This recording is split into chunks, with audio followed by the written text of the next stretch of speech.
بسم اللہ الرحمن الرحیم، رب اشرح لی صدری ویسر لی امری واحلل عقدۃ من لسانی یفقہوا قولی۔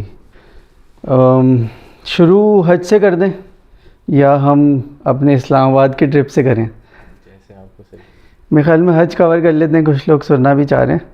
تو آج بنیادی طور پہ یہ تھا کہ کچھ حج کے ارکان کے بارے میں، کچھ وہاں جو پریشانیاں آ سکتی ہیں اس کے بارے میں، اور کیا ہم آپ جیسے کہہ رہے تھے کیا ساتھ لے کر جائیں، اس طرح کی چیزیں کچھ ہمیں بتائیں، کچھ اصول حج کیوں تھا۔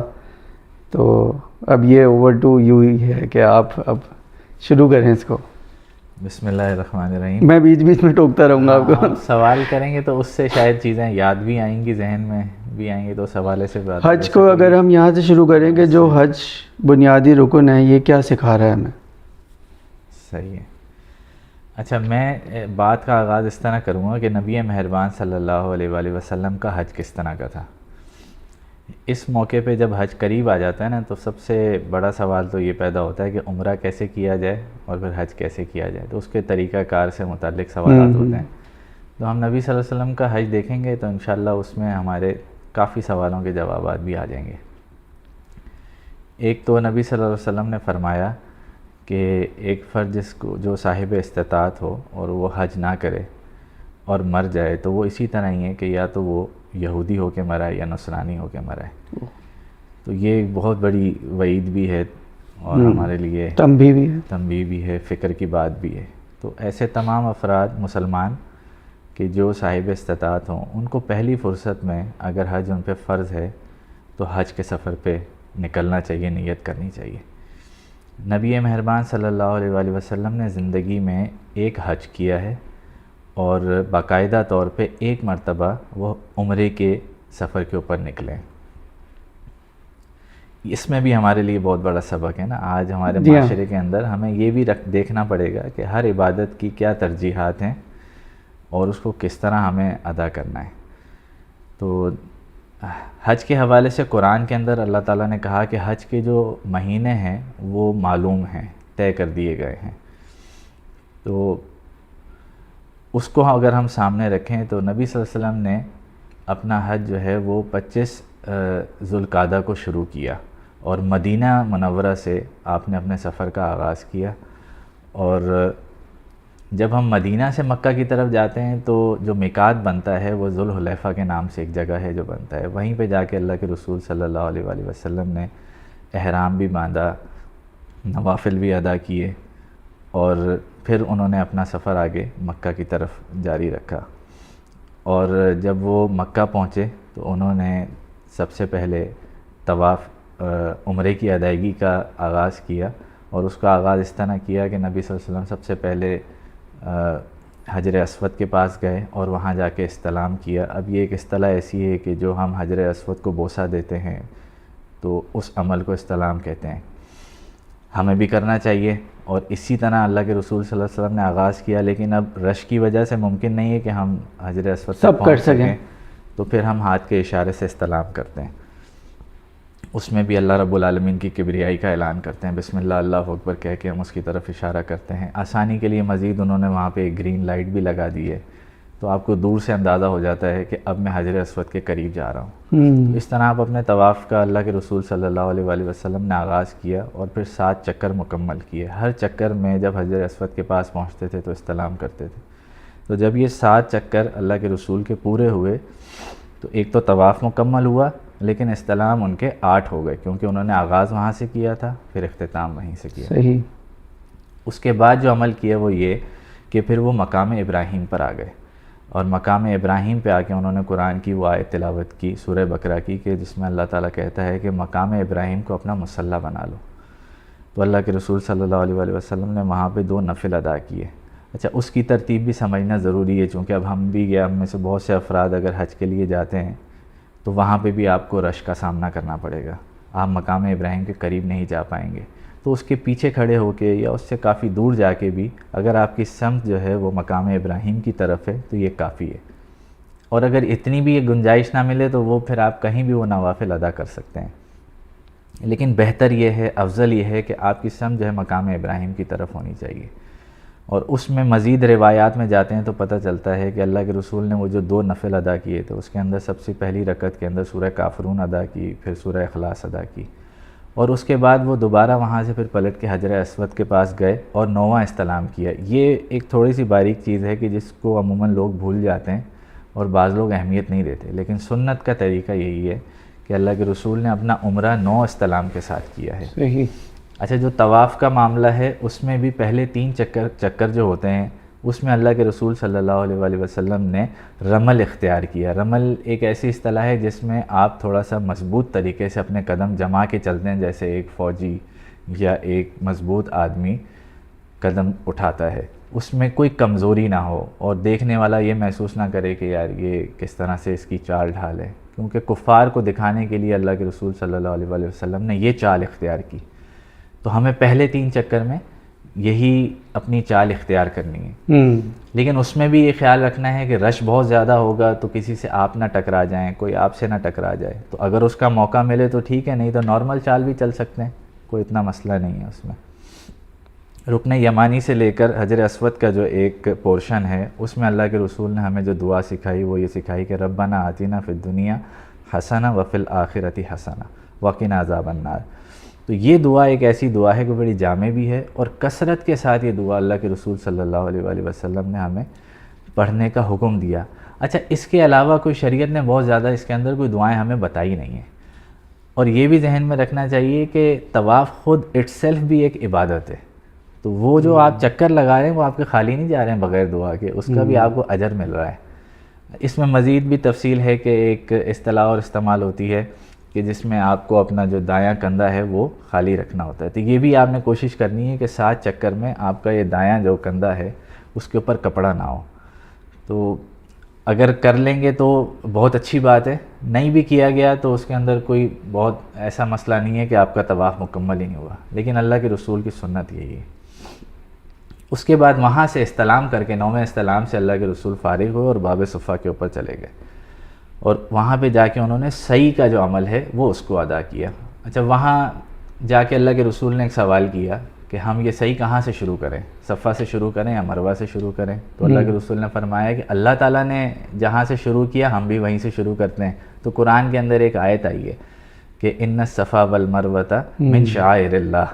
تو اس میں اللہ تعالیٰ نے صفا کا ذکر پہلے کیا، تو اللہ کے رسول نے پھر صفا سے اس سفر کا آغاز کیا. صفا سے مروہ جائیں گے تو وہ 1 چکر کہلائے گا، مروہ سے صفا کی طرف آئیں گے تو وہ دوسرا چکر کہلائے گا. اس طرح آپ کو 7 چکر پورے کرنے، 7واں چکر آپ کا مروہ کے اوپر ختم ہو جائے گا. پہلے کے زمانے میں پہاڑ تھا، خود اللہ کے رسول کے زمانے کے اندر پہاڑ تھا. صفا ایک پہاڑی کا نام تھا، مروہ ایک پہاڑی کا نام تھا. تو جب صفا سے نیچے اللہ کے رسول وادی کے اندر اترے تو پھر انہوں نے تیز تیز قدم اٹھائے اور اس کے بعد جو ہے پھر وہ مروہ کی طرف چلے گئے. آج وہاں پہ پہاڑ موجود نہیں ہے، بلکہ ایک بڑا زبردست راستہ بن چکا ہے، سنگ مرمر کا ہے، ٹھنڈی ہوا ہے.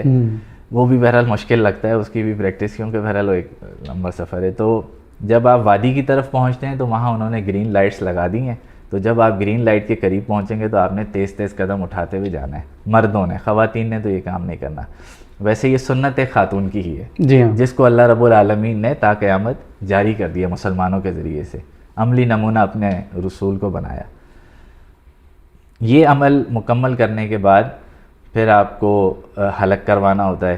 اس میں اللہ کے رسول صلی اللہ علیہ وآلہ وسلم نے دعا فرمائی، اللہ تعالیٰ رحمت فرمائے کہ جو حلق کرواتا ہے. 3 دفعہ یہ دعا فرمائی. صحابہ کے لیے بات تھوڑا مشکل بھی لگ رہا تھا تو صحابہ نے بیچ میں یہ بھی کہا کہ قصر کے لیے بھی دعا فرمائیں. تو اللہ کے رسول نے دعا نہیں فرمائی اور کہا کہ نہیں، اللہ تعالیٰ رحمت فرمائے کہ جو حلق کرواتا ہے.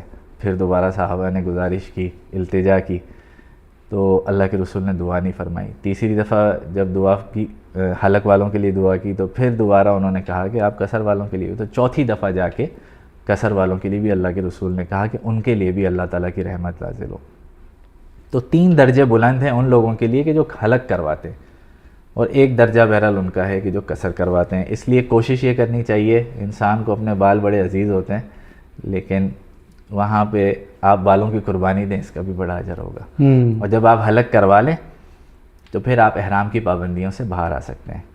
اچھا، احرام کی پابندیاں بھی کیا ہیں کہ ایک تو یہ ہے کہ آپ کسی جاندار کو نقصان نہیں پہنچا سکتے، آپ خوشبو نہیں لگا سکتے، بناؤ سنگھار نہیں کر سکتے، مردوں کے لیے بھی ہے خواتین کے لیے بھی ہے، ناخن نہیں کاٹ سکتے، بال نہیں کٹوا سکتے، اور بھی اس طرح کی چیزیں جس سے آپ تر و تازگی حاصل کر لیں وہ بھی نہیں کر سکتے، کوئی اور کپڑا سلا ہوا وہ آپ نہ اپنے چہرے پہ لگا سکتے ہیں نہ اس کو پہن سکتے ہیں.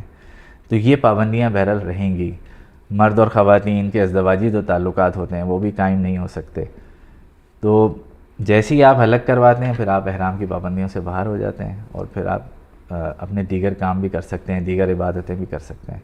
تو یہ تو ایک عمرے کا طریقہ کار ہے جو یہاں آ کے مکمل ہوتا ہے. تقریباً ٹوٹل کل ملا کے یہ 2 گھنٹے کا ایک ایونٹ بنتا ہے. جب آپ اس میں داخل ہوتے ہیں طواف سے پہلے استلام سے اور پھر حلق کروانے تک اور احرام اتارنے تک 2 گھنٹے میں آپ عموماً فارغ ہو جاتے ہیں.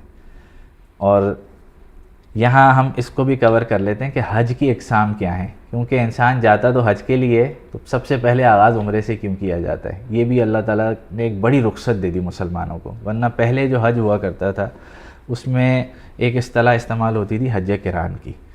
تو حج قران کیا ہے؟ اللہ کے رسول صلی اللہ علیہ وآلہ وسلم نے ایک حج کیا اور وہ حج قران کیا. حج قران یہ ہے کہ آپ ایک احرام اور اس کی پابندیوں کے ساتھ یہ دونوں کام کریں گے، عمرہ بھی کریں گے اور حج بھی کریں گے. تو کوئی حاجی اگر اس کو پا لیتا ہے تو بہت اجر کی بات بھی ہے، بڑی فضیلت بھی ہے، اور یہ بالکل اسی طرح کا حج ہو جائے گا جیسے اللہ کے رسول نے کیا. لیکن یہ اتنا آسان نہیں ہے کہ ایک احرام کے اندر آپ کو عمرہ بھی ادا کرنا ہے اور اس کے بعد آپ پھر حج کے دنوں کا انتظار کریں گے اور پھر حج مکمل کرنے کے بعد احرام اتاریں گے. اس میں یہ بھی ہے نا کہ اللہ کے رسول جب پہنچے تھے تو اس کے شاید 2 دن بعد حج ہی تھا. نہیں، اس میں یہ تھا کہ اللہ کے رسول نے 25 تاریخ کو احرام باندھ لیا تھا. اب آپ دیکھیں اللہ کے رسول نے 25 تاریخ سے لے کے حج مکمل ہونے تک پھر احرام کی پابندیاں بھی نہیں چھوڑیں، پھر خود وہ احرام جو پہنا ہوا تھا وہ بھی نہیں چھوڑا. تو یہ ٹوٹل پیریڈ جو ہے وہ تقریباً 12-13 دنوں کا بن گیا تھا. اس لیے بہرحال یہ مشکل تو ہے. کیا ہم یوں نہیں کہہ سکتے کہ وہ مدینے سے جو سفر تھا وہ کتنا تھا؟ تو بھی مدینے سے جو میقات بنتا ہے نا وہ ٹوٹل 10 کلومیٹر کا ہے. تو وہ آپ جیسی مدینے سے نکلے تو سمجھ لیں پھر تو آپ چند ہی نہیں، اونٹ کے راستوں پہ 3 دن بنتے ہیں نا. میقات سے مکہ میقات سے مکہ اللہ کے رسول کو 9 دن لگے تھے. ہاں وہی نا، وہ اب آپ ڈیوریشن دیکھیں تو ہم تو جب سے باندھ کے نکل رہے ہیں وہاں پہنچنے کے بعد 20 دن رک رہے ہیں. وہاں پہنچنے کے بعد بھی 20 دن رک رہے ہیں. یہ آپ کہاں کی بات کر رہے ہیں؟ جب اب ہم جہاز سے جا رہے ہیں 40 دن کے، جی، تو جو 40 دن کے لیے جا رہا ہے وہ وہاں پہنچنے کے بعد بھی 20 دن تو مشکل ہو جائے گا نا اس کے لیے. اب وہ جو میقات سے چلے تھے تو وہ جب چلے تو 9 دن کے بعد وہ جب پہنچے تھے تو 2 یا 3 دن بعد حج تھا نا. یہ جس طرح میں آپ سے کہہ رہا ہوں وہ یعنی میں اس ریفرنس سے کہہ رہا ہوں. تو اگر آپ اس حساب سے دیکھیں تو پہنچنے کے بعد حج تھا. پہنچنے کے بعد حج تھا، لیکن پابندیاں تو اسی وقت سے اسٹارٹ تھی نا. یہ بھی وہ تو میقات سے ہونی تھی نا. میقات سے اصل مسئلہ یہ آتا ہے کہ آپ ان پابندیوں میں زیادہ دیر رہ نہیں سکتے. یہ آج کے مسلمان کی میں بات کر رہا ہوں. نہیں، میں یعنی یہ کہنا چاہ رہا ہوں کہ اس کو اگر ہم اس طرح دیکھیں کہ میقات سے پابندی شروع ہوئی تھی اور اس کے فوراً بعد حج تھا. صحیح ہے. اگر ہم اس حساب سے دیکھیں گے تو میقات سے آپ عمرہ کرنے کے بعد جو 40 دن وہ 20 دن انتظار کر رہے ہیں نہیں، لیکن اس کی آپ کو اس میں دیکھیں نا یہ بھی تو ہے سورس نہیں مل رہی. کچھ دن تو کچھ لوگ تو 40 دن انتظار کر رہے ہیں، کوئی 20 دن کر رہے ہیں، لیکن کچھ ایسے بھی ہوں گے جن کا 2 دن کا گیپ ہوگا. جی جیسے آپ کو ممکن ہے کہ اس طرح کے دن ملیں. جی. تو اگر 1-2 دن کا گیپ ہے اور آپ یہ کر سکتے ہیں تو پھر یہ کر لیں. میرے خیال میں تو بہت اچھا ہو سکتا ہے. یہ چلیں آپ اگر فیملی کے ساتھ ہیں تو ان کو مشکل کسی کو ہوتی ہے تو وہ بیوی بچے ہیں تو وہ نہ کریں. اگر آپ اتنے ہمت رکھتے ہیں تو آپ حج قران کر لیں. اسی سفر کے دوران اللہ کے رسول صلی اللہ علیہ وآلہ وسلم نے فرمایا کہ مجھ پہ اللہ تعالیٰ نے وحی نازل کی ہے اور اللہ تعالیٰ نے کہا ہے کہ حج تمتع کی مسلمانوں کو اجازت ہے. یعنی کہ ایک ہی سفر کے اوپر وہ 2 کام بھی کر سکتے ہیں اور احرام اپنا کھول سکتے ہیں. تو یہ ایک بہت بڑی سہولت دے دی گئی تھی. لیکن خود اللہ کے رسول چونکہ یہ نیت کر کے نکلے تھے اور ہدی کے جانور اپنے ساتھ لے کے نکلے تھے تو ان کو تو حج قران کرنا ہی کرنا تھا. تو بہرحال اس وقت سے پھر مسلمانوں کو یہ ایک سہولت بھی مل گئی. اور پھر آج تک پاکستان کی اگر ہم بات کریں تو یہاں سے جانے والے پھر جتنے بھی افراد ہیں وہ حج تمتع ہی کرتے ہیں. لیکن اب گورنمنٹ نے بھی اور پھر پرائیویٹ میں تو پہلے بھی تھا کہ اب آپ کی وہاں جانے کی جو فلائٹس وغیرہ ہیں وہ کچھ اس طرح کی ہیں کہ بعض دفعہ آپ 2 دن پہلے پہنچتے ہیں. تو بہرحال یہ ایک تفصیلی بات آ گئی. جی ہاں. تو یہ مکمل ہو گیا ہمارا عمرہ. اور حج کی ہم نے 2 اقسام کی بات کر لی کہ ایک حج قران ہے, ایک احرام کے ساتھ آپ دونوں کام کریں گے, عمرہ بھی اور حج بھی. اور دوسرا حج تمتع ہے کہ آپ 2 احرام کے ساتھ دونوں الگ الگ پہلے عمرہ کر لیں, احرام کی پابندیوں سے آزاد ہو جائیں, اور اس کے بعد جب حج کے دن آئیں تو پھر آپ دوبارہ احرام پہنیں اور پھر آپ اپنا حج جو ہے وہ مکمل کریں. تو یہ عمرے تک تو ہم نے یہ بات کر لی ہے. آپ کوئی اگر آپ بیچ میں بات کرنا چاہیں, نہیں تو پھر ہم حج کی طرف چلیں. نہیں, میرے خیال میں حج کی طرف چلیں. اچھا, اب حج کے جو ہیں وہ دن وہ 5 دن ہیں جو 8 تاریخ سے شروع ہوتے ہیں 12 تاریخ تک جاتے ہیں. صحیح. لیکن اس میں بھی 5 دن احرام کے نہیں ہیں. اچھا, یہ 8 کی صبح سے شروع ہو جاتا ہے یا مغرب سے شروع ہو جاتا ہے جس سے ہم اسلامی دن بنتا ہے؟ یہ 8 کی ظہر سے شروع ہوگا. صحیح. 8 تاریخ کو ظہر کی نماز میں کوشش کرنی چاہیے کہ آپ منی میں جمع ہو جائیں. ٹھیک ہے. اب ظہر کی نماز کا وقت وہاں پہ 12:30 مثال کے طور پہ شروع ہو جاتا ہے, تو آپ 12:30 سے پہلے بھی اگر داخل ہو جاتے ہیں تو یہ ایک افضل طریقہ ہے. تاخیر بھی ہو جائے گی تو بھی آپ کا قبول ہو جائے گا, کوئی مسئلہ نہیں ہے.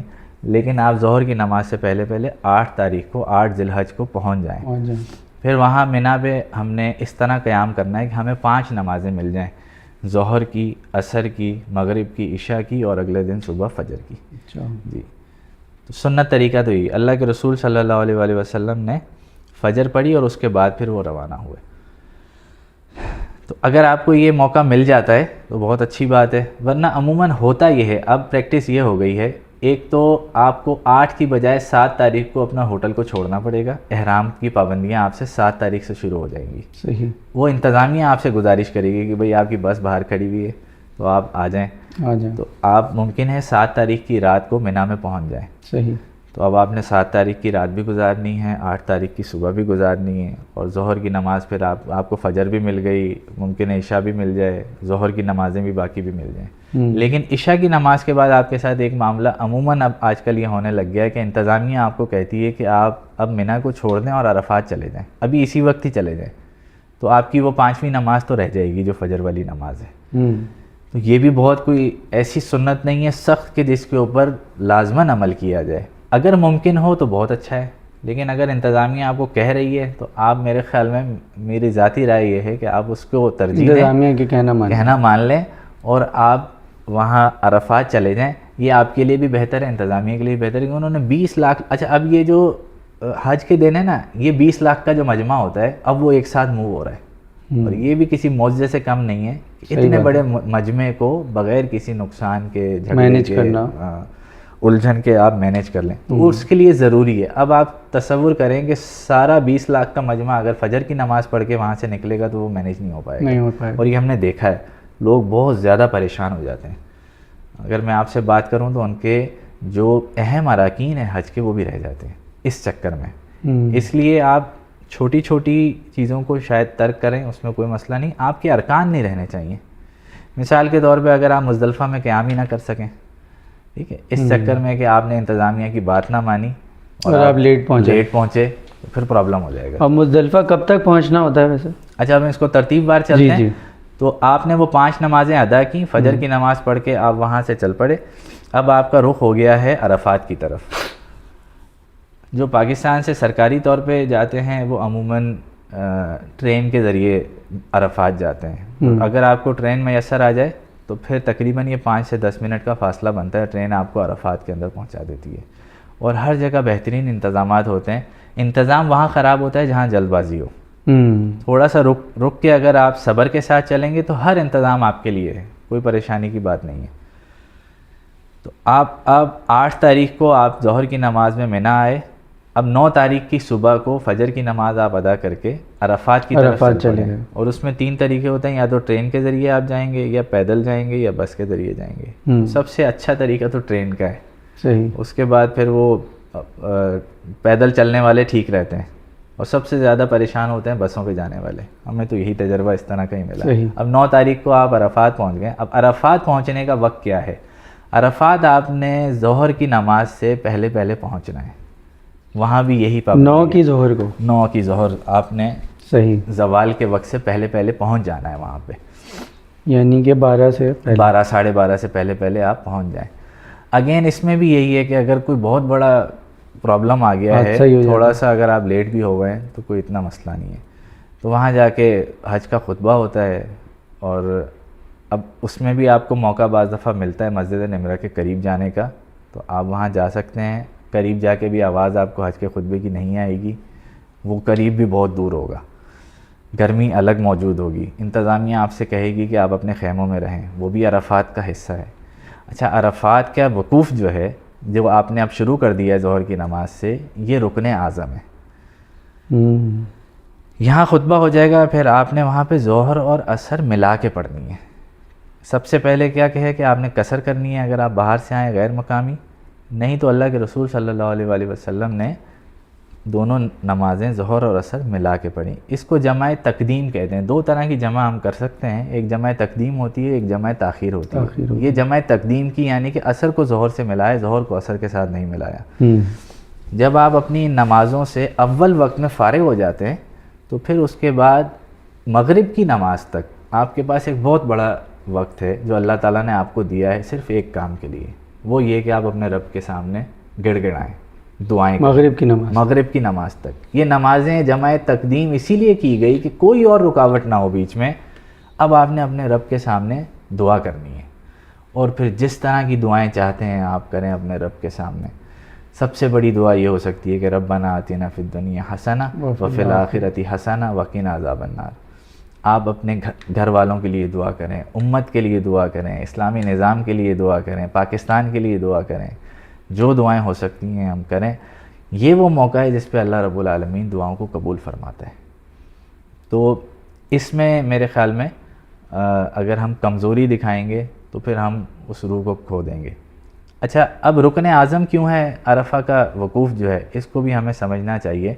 کفار مکہ کا طریقہ یہ تھا کہ جب وہ منی جاتے تھے تو منی سے مزدلفہ جاتے تھے, اور مزدلفہ سے آگے نہیں جاتے تھے, اور وہ عرفات کے وقوف کو اپنی توہین سمجھتے تھے.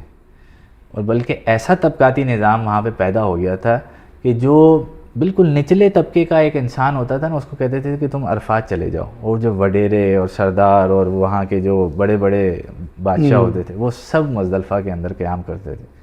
تو اللہ کے رسول صلی اللہ علیہ وسلم نے اس روایت کو توڑا اور پھر کہا کہ جس نے عرفہ کا قیام کر لیا نا, اس کا حج ہو گیا. منی کا نہیں بھی کیا, مزدلفہ کا نہیں بھی کیا, تو وہ ایک الگ درجہ ہے. لیکن اگر عرفہ کا کر لیا تو آپ کا حج مکمل ہو گیا. مزدلفہ کا نہیں کیا تو اس کے لیے آپشن رکھا کہ آپ دم دے دیں, آپ ایک جانور ذبح کر دیں, اللہ قبول کر لے گا. منی کا نہیں ہوا, اللہ قبول کر لے گا, آپ ایک جانور ذبح کر دیں. عرفہ کا نہیں ہوا تو کوئی حج آپ کا نہیں ہوا, آپ کو پھر دوبارہ اگلے سال یا وہ کرنا پڑے گا. تو یہ ان کی روش کو توڑا گیا. پورے حج کے اندر اصل میں آپ کو یہ بات جگہ جگہ ملے گی کہ جو مشرکین کے کرنے کے کام تھے اللہ کے رسول نے سارے توڑے. آپ کو بھی شاید ہماری گفتگو میں اللہ کرے کہ ذہن میں آ جائیں باتیں, تو آپ کو جگہ جگہ نظر آئے گا کہ مشرکین کے وہ سارے معاملات کو اللہ کے رسول صلی اللہ علیہ وسلم ایک ایک کر کے توڑ رہے تھے. مغرب کی جب کا وقت ہو جائے اور غروب آفتاب ہو جائے تو آپ نے عرفات کو چھوڑ دینا ہے, اور عرفات کو اس طرح چھوڑنا ہے کہ وہاں پہ مغرب کی نماز ادا نہیں کرنی ہے. اور اب آپ کا رخ ہو جائے گا مزدلفہ کی طرف. ٹرین پہ جائیں گے تو 5 منٹ میں پہنچ جائیں گے, پیدل جائیں گے تو آپ کو 2 گھنٹے لگ جائیں گے, کیونکہ 5-6 کلومیٹر کا یہ سفر بنتا ہے. مزدلفہ پہنچ کے پھر آپ نے مغرب کو عشاء کے ساتھ ملا کے پڑھنا ہے. اچھا, ایسا بھی ہوتا ہے بعض دفعہ مغرب کے وقت میں ہی آپ وہاں پہنچ جاتے ہیں, تو آپ نے پھر مغرب کے ساتھ عشاء نہیں ملانی ہے, یا جمع تاخیر کرنی ہے جب تک عشاء کا وقت نہ داخل ہو جائے. عرفات چھوڑنا ہی مغرب کے بعد نہیں ہے؟ ہاں, مغرب کے بعد چھوڑنا ہے نا, تو پھر مغرب کا ٹائم تقریباً آدھا پونا گھنٹہ رہے گا, اور آپ ٹرین پہ چڑھ گئے تو 5 منٹ میں پہنچ جائیں گے. جیسے ہمیں ٹرین مل گئی تھی, اور اتفاق یہ تھا کہ ہم بالکل شروع کے 10-15 لوگوں میں تھے, تو یہاں غروب آفتاب کا انتظار کیا ہم نے. وہ ہوا, ٹرین میں بیٹھے تو ہم تو فوراً پہنچ گئے تھے. تو پھر ہم نے انتظار کیا, عشاء کی نماز وہاں پہ ہم نے مغرب کی نماز کو عشاء کی نماز کے ساتھ ملا کے پڑھا. وہاں اللہ کے رسول صلی اللہ علیہ وآلہ وسلم جا کے سو گئے, اور انہوں نے وہاں پہ رات سو کر گزاری. صبح پھر فجر کی نماز پڑھ کے پھر جب سورج طلوع ہو گیا تو پھر وہ وہاں سے مزدلفہ سے نکلے. اچھا, اب یہ 10 تاریخ ہو گئی ہے آپ کی. 9 کا دن آپ نے عرفہ میں گزارا, 9 اور 10 کی درمیانی رات آپ نے مزدلفہ میں گزاری, اور جب رات ختم ہوئی صبح کا جب سورج طلوع ہوا تو یہ 10 تاریخ ہو گئی ہے. اس کو کہا جاتا ہے یوم النحر. اس دن آپ نے قربانی بھی کرنی ہے اور باقی کام بھی کرنے ہیں جو آگے ہم ڈسکس کر لیں گے. مزدلفہ میں آپ نے کنکریاں بھی جمع کرنی ہیں, تو وہ جتنی شیطانوں کو مارنی ہے اس حساب سے آپ نے وہ کنکریاں جمع کرنی ہے. ایک شیطان کو 7 کنکریاں مارنی ہوتی ہیں اور یہ کام آپ نے 3 دن کرنا ہے. اس سے آپ اس کو ملٹیپلائی کریں, اتنی کنکریاں ایک ہی دن جمع کر لیں, کیونکہ کنکریاں آپ کو مزدلفہ سے ہی جمع کرنی, وہ سنت رسول یہی ہے. اور کنکریاں آپ کو ملیں گی بھی یہیں سے, باقی ریت ہے, باقی آپ کو انہوں نے انتظام کیا ہوتا ہے, وہاں لالا کے ڈمپ کر دیتے ہیں, تو آپ کو مزدلفہ سے مل جاتی ہیں. اور جہاں آپ قیام کریں گے وہ ساری کنکریاں ہیں, تو کنکریوں کا اتنا مسئلہ نہیں ہے. کچھ جگہ پہ پیکٹ بھی بنا کے رکھے ہوئے ہوتے ہیں. آپ بھی, ہم بھی اس طرح کر سکتے ہیں کہ آپ بھی دوسروں کے لیے جمع کر لیں. لازمی نہیں ہے کہ گنتی پوری کریں, مس بھی ہو جاتی ہے, تو آپ تھوڑی زیادہ جمع کر جس کا نشانہ ٹھیک نہ ہو. یہ بھی مسئلہ ہے. تو خیر, اب جب آپ مزدلفہ کو طلوع فجر کے آفتاب کے بعد چھوڑیں گے نا, تو اب آپ کا رخ ہو جائے گا منی کی طرف, اور منی کے اندر بھی آپ کا جمرات کی طرف رخ ہو جائے گا. تو جو سب سے بڑا شیطان ہوتا ہے, تو پہلے دن 10 تاریخ کو آپ نے صرف اس کو کنکریاں مارنی ہوتی ہیں. اچھا, یہ اس لحاظ سے تھوڑا سا اہم ہے کہ سب سے زیادہ حادثے اس موقع پر ہوتے ہیں. پہلا دن جو جمرہ کا ہوتا ہے, اس کو رمی کہتے ہیں, رمی کا پہلا دن ہوتا ہے, تو وہ صبح کا وقت ہوتا ہے نا. آپ نے طلوع آفتاب کے بعد نکلیں, ٹھنڈے ٹائم پہ 8:30 9 10 بجے تک آپ یہ کام کر کے فارغ ہو جاتے ہیں, تو اتنا محسوس نہیں ہوتا. اگلے دن کے جب آپ رمی کریں گے تو اس کا وقت زوال سے شروع ہوتا ہے, تو سخت گرمی ہوتی ہے. پہلے دن بھی, دوسرے دن بھی, تیسرے دن بھی جو آپ نے رمی کرنی ہے, اس میں آپ نے احتیاط کرنی ہے. یہی ایک موقع ہے جس پہ سب سے زیادہ حادثات ہوتا ہے. تو آپ نے سب سے جو بڑا شیطان ہے 10 تاریخ کو, اس کو آپ نے رمی طلوع آفتاب کے بعد نکل گئے, جمرات پہنچ گئے. اچھا, یہ سفر بھی ٹرین سے اس طرح ہی ہوگا, اگر جلدی پہنچ جائیں گے, پیدل جائیں گے تو آپ کو ہو سکتا ہے 1-1.5 گھنٹہ لگ جائے. رش بہت ہوگا, ایک ہی وقت میں بہت سارے لوگ جا رہے ہیں, 20 لاکھ لوگ موو ہو رہے ہوتے ہیں, صبر سے, تحمل سے.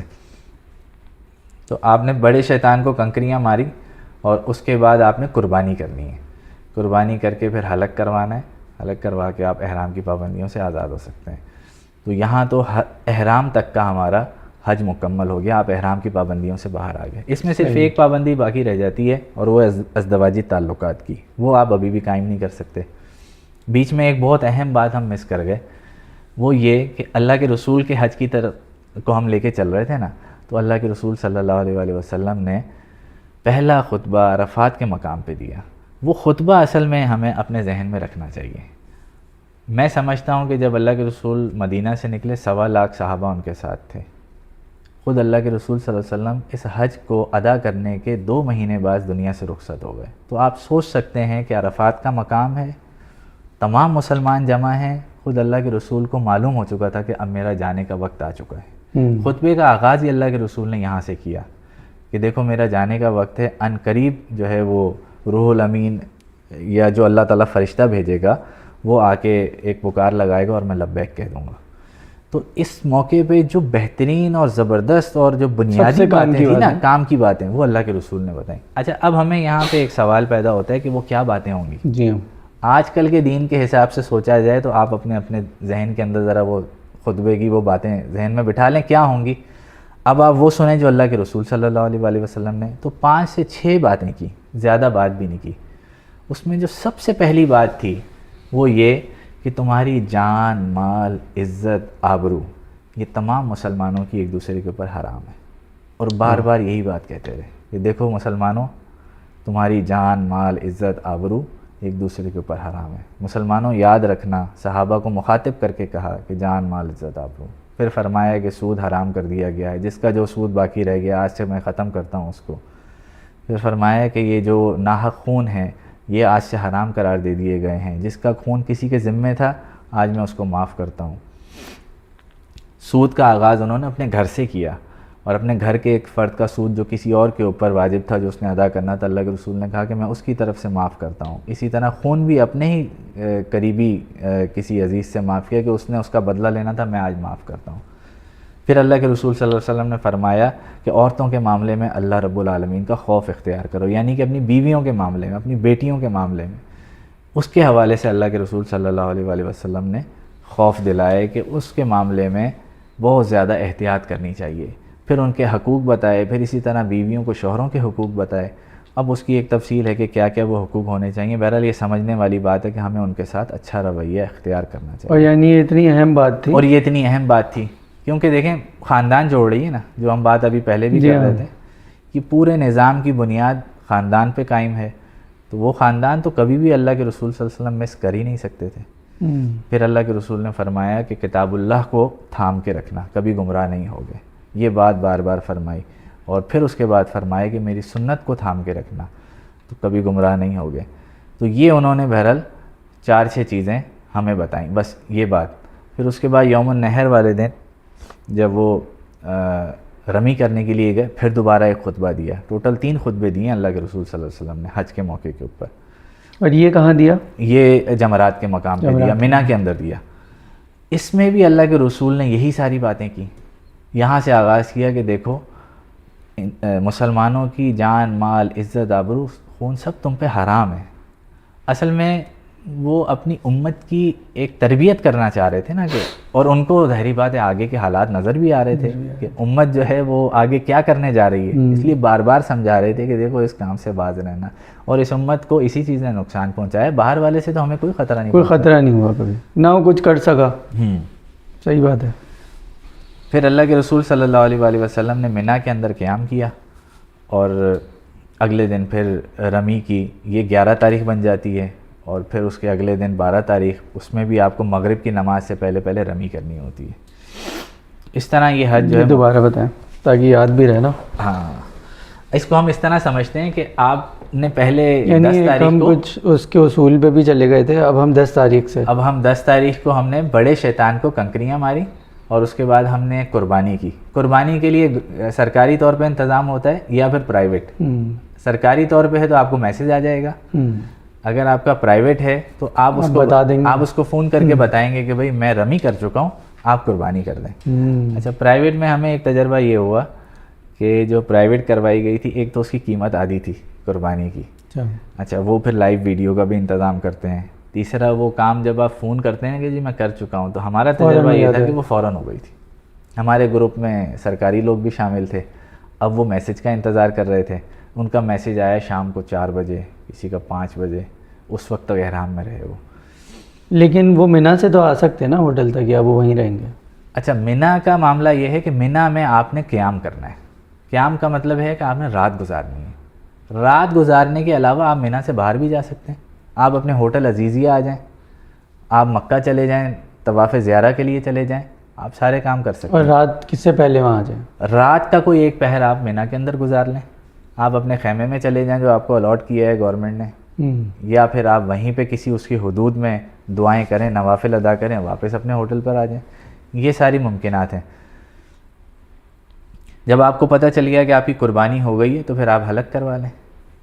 جیسے ہی آپ کا حلق ہوگا تو آپ کا احرام اتر جائے گا. آپ ساری پابندیوں سے آزاد ہو گئے. خوشبو بھی لگا سکتے ہیں آپ, وہ خوشبو والا صابن بھی استعمال کر سکتے ہیں. یہ سب سے زیادہ چیزیں تو یہی سننے کو ملتی. اچھا, اس میں میری نہیں, کچھ اور چیزیں بھی ہیں وہ ہم کہہ نہیں سکتے. وہ 2-3 خاص ٹاپک ہیں. ہاں, اس میں ایک ذاتی رائے میری یہ ہے کہ خوشبو کو بھی آپ خوشبو رکھیں.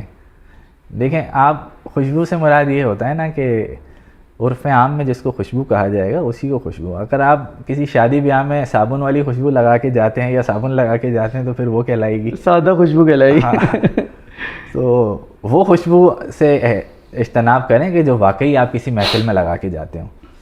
ورنہ فتوے یہ بھی ہوتے ہیں کہ بھئی آپ حرم کی دیوار سے نہ چپکیں, اس میں خوشبو اور عطر لگا ہوا ہوتا ہے, تو وہ آپ کو لگ گئی تو کیا ہوگا. ماسک نہ پہنیں, اس کے اندر ایک خوشبو ہوتی ہے, تو پھر آپ کہاں تک بچیں گے.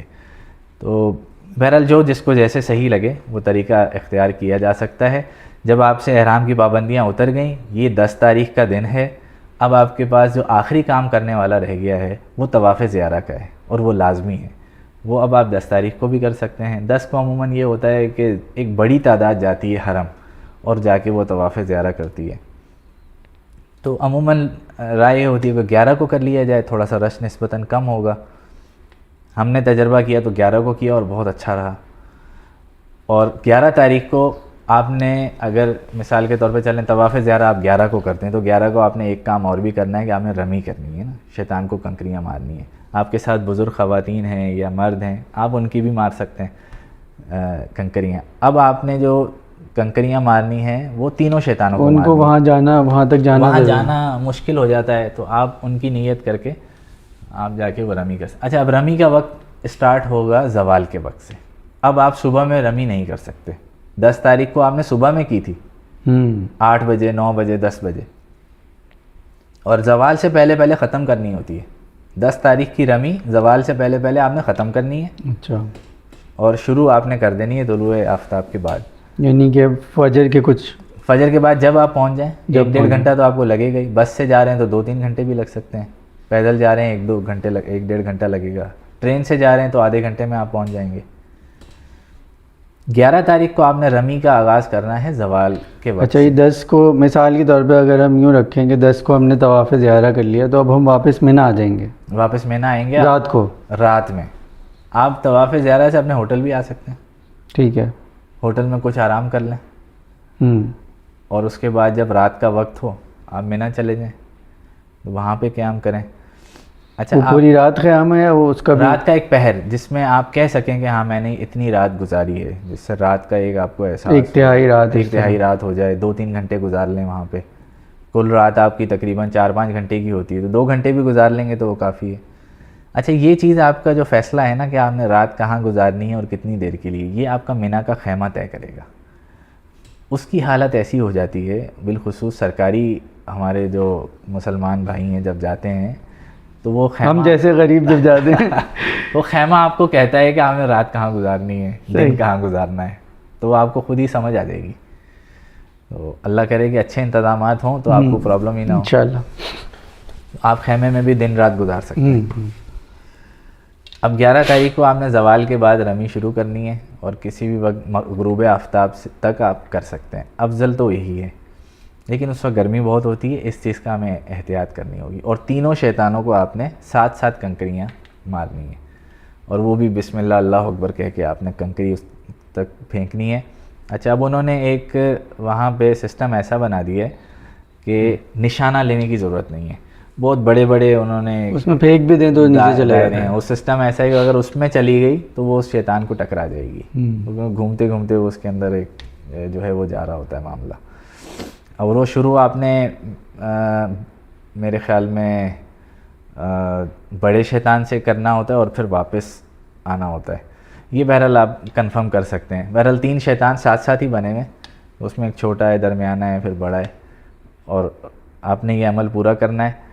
اور پھر اس کے بعد اب یہ عمل اگر آپ زوال کے بعد کرتے ہیں تو پھر آپ فری ہیں. آپ منی میں قیام کرنا چاہیں منی کے اندر قیام کر لیں. اگر طواف زیارہ نہیں کیا ہوا تو آپ حرم جا سکتے ہیں, طواف زیارہ کر لیں. اس سے پہلے بھی طواف زیارہ کر سکتے ہیں کہ صبح کر لیں؟ ہاں, اس سے پہلے بھی کر سکتے ہیں, کیونکہ یہ تو زوال کے بعد شروع ہو رہا ہے. ہاں, اس سے پہلے کر لیں آپ. طواف زیارہ کے لیے کوئی پابندی نہیں ہے. 12 تاریخ کو غروب آفتاب سے پہلے طواف زیارہ کسی بھی وقت کیا جا سکتا ہے. اچھا, اب یہ جو رمی کا معاملہ ہے اس میں چونکہ افضل وقت یہ ہے کہ زوال سے مغرب, تو پھر 20 لاکھ لوگ موو اسی طرح کرتے ہیں. وہاں بھگدڑ مچتی ہے, شدید گرمی ہوتی ہے, دم گھٹ جاتا ہے. اصل میں دم گھٹ جاتا ہے اور وہاں ڈیتھ ہو جاتی ہے. اچھا, وہ آپ کو پتہ بھی نہیں چلے گا, وہ ایک دم ڈی ہائیڈریشن ہو جائے گی. ڈی ہائیڈریشن, ابھی آپ ٹھیک تھے یا آپ کے برابر والا ٹھیک تھا, دوسرے لمحے وہ بھی غائب یا آپ غائب. تو اس لیے ان چیزوں سے بچیں. آپ طلوع فجر تک رمی کر سکتے ہیں, اس میں کوئی مذائقہ نہیں ہے. بلکہ پچھلی دفعہ ہمارے اس میں تو گورنمنٹ نے گرمی کی وجہ سے اور اموات کی وجہ سے پابندی لگا دی تھی, اور وہ مغرب سے تھوڑی دیر پہلے کھولنا شروع کر دیا تھا, کوئی جا ہی نہیں سکتا تھا. تو اس نوبت سے پہلے آپ یہ خود فیصلہ کریں کہ آپ ٹھنڈے ٹائم پہ جائیں, مغرب عشاء پڑھ کے جائیں, رمی بھی کریں اور منی میں قیام بھی کریں. یہ دونوں کام آپ کے ایک ساتھ ہو جائیں گے. اس لیے جلد بازی کی ضرورت نہیں ہے. اجازت آپ کو فجر کی نماز تک ہے, آپ پوری رات جو ہے کسی بھی وقت جا کے رمی کر سکتے ہیں. اس طرح آپ اپنا 11 کا دن گزاریں گے, اور اسی طریقے سے آپ 12 کا دن گزاریں گے. 12 کا دن بھی آپ نے رمی کرنی ہے. آپ کس وقت کرتے ہیں؟ زوال کے فوراً بعد کر لیتے ہیں, عصر کے وقت کر لیتے ہیں, لیکن مغرب کی نماز سے پہلے آپ نے یہ رمی کرنی ہے. اور مغرب کی نماز سے پہلے یا اس کے قریب آپ کو پھر منی چھوڑنا بھی ہے. اچھا جی, اگر آپ نہیں چھوڑ سکے تو پھر آپ کو 13 کا قیام بھی وہیں کرنا ہوگا، تو پھر آپ نے اس کے بعد جو ہے منی کو چھوڑنا ہے۔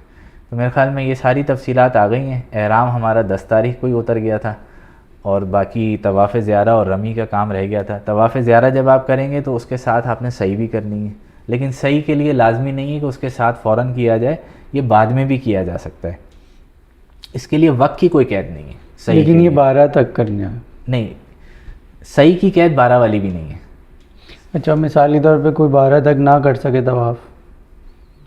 دم دینا پڑے گا آپ کو، اور وہ کرنا ہے لازمی، اس میں کوئی گنجائش آپشن نہیں ہے۔ یہ دیا ہی اس لیے ہے نا کہ بھائی 10 کو کر لو، نہیں کر سکتے 11 کو کر لو، نہیں کر سکتے 12 کو کر لو، مغرب کی نماز سے پہلے پہلے۔ پھر بھی نہیں کر سکے تو پھر دم دینا پڑے گا آپ کو، لیکن آپ کا حج ہو جائے گا، کیونکہ آپ نے وقوف عرفہ کر لیا ہے۔ یہ بنیادی رکن اعظم کا رکن اعظم آپ کا ہو گیا۔ اللہ کے رسول نے فرمایا کہ جس نے عرفہ میں ظہر کی نماز کے بعد قیام کر لیا اس کا حج ہو گیا۔ تو یہ بہرحال یہاں مکمل ہوتا ہے۔ صحیح آپ بعد میں بھی کر سکتے ہیں۔ طواف وداع کرنا چاہیں تو طواف وداع کر لینا چاہیے، کہ جب آپ مکہ کو چھوڑ رہے ہوں تو اللہ کے رسول نے اس کو مناسب نہیں سمجھا کہ ہم جاتے ہوئے کعبے کو بھول جائیں، تو اللہ کے رسول نے طواف وداع بھی کروایا، لیکن آپ اس دوران ویسے طواف کرتے بھی رہیں گے۔ یہ ایک مکمل معاملہ تھا۔ پھر یہ مکمل کرنے کے بعد اللہ کے رسول مدینہ کی طرف روانہ ہوئے، پھر 1.25 لاکھ صحابہ آپ کے ساتھ تھے۔ پھر ایک جگہ آئی جسے خم کا مقام کہا جاتا ہے، غدیر خم کے نام سے ایک حدیث بھی بہت مشہور ہے، آج کل بہت زیادہ اس پہ ڈیبیٹ بھی ہوتی ہے۔ تیسرا خطبہ اللہ کے رسول نے وہاں دیا، وہاں کوئی چھوٹی موٹی ایک الجھن پیدا ہو وہ جو وصیت والی حدیث جس پہ آج کل نکلی ہے، غدیر خم کی حدیث، اس سے بہت سارے لوگ وصیت نہیں، یعنی یہ وہی ہے نا، مطلب میں اس کو ڈسکس نہیں کرنا چاہ رہا، بہت ہوتی ہے، یہ ہے حدیث آپ سن لیں، آپ کو اندازہ ہو جائے گا کہ یہ وہی والی ہے یا نہیں، لیکن اس سے لوگوں نے بہت سارے مطلب نکالے ہوئے ہیں۔ ہوا یہ تھا کہ وہاں کوئی الجھن ہو گئی تھی اہل بیت کے حوالے سے دیگر مسلمان کی آپس میں، تو اللہ کے رسول صلی اللہ علیہ وسلم نے پھر وہاں پہ خطبہ دیا، پھر ڈرایا کہ دیکھو تمہارا مال، خون، عزت، آبرو، جان سب ایک دوسرے پہ حرام ہے۔ اور پھر وہاں انہوں نے 2 باتیں بڑی اہم بیان کی، کہ ایک تو یہ کہ میں تمہیں خوف دلاتا ہوں کہ تم اللہ کی کتاب کو تھامے رکھنا، اس کو نہ چھوڑنا، اور پھر میں تمہیں خوف دلاتا ہوں اپنے اہل بیت، اپنے گھر والوں کے بارے میں، کہ ان کے ساتھ زیادتی نہ کرنا۔ اور پھر امت نے اللہ کے رسول کی اس بات کو ایسا پلے سے باندھا کہ اگلے 50 سال میں اللہ کے رسول کے خاندان کو ذبح کر ڈالا۔ تو یہ خطرہ تھا جو اللہ کے رسول صلی اللہ علیہ وآلہ وسلم بار بار بتا رہے تھے، بار بار سمجھا رہے تھے۔ تو امت کا رویہ بہرحال یہ ہوا، تو ان تعلیمات کے ہم خلاف چلے گئے۔